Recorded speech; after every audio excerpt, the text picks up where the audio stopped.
Joining me now is our regular panel. Peter McGauran is a former minister in the Howard government, now a senior advisor at Bondi Partners. And Simon Banks, former Labor advisor, is now managing director at Hawker Britain. Gentlemen, great to see you both. Simon, first to you. Let's talk about this Newspoll today. It comes in the context of the Middle East conflict, the Prime Minister's commitments internationally, the US, now China, and a real cost of living crisis that continues. What did you make of the polling today?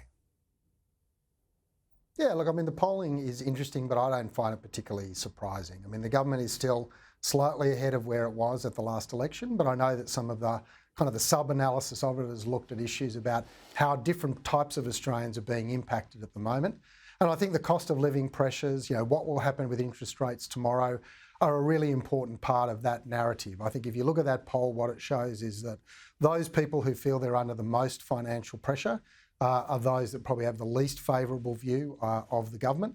But those who, I guess, are doing slightly better off are actually having a more positive view about the government. And look, I don't think that's surprising. I mean, in a very simple sense, there tends to be a broad correlation between Newspoll and consumer confidence. I think what we're really seeing, though, is the way that's playing out for different types of Australians.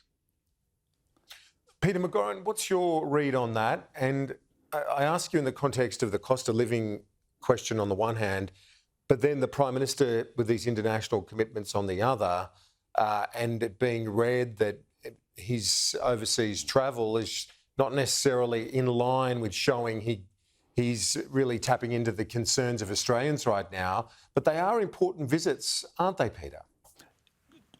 Correct, Kieran, and they don't have to be mutually exclusive. The bad polling or the downturn started 5-6 weeks ago, at least a fortnight before before the referendum vote on October the 14th. So there is a trend.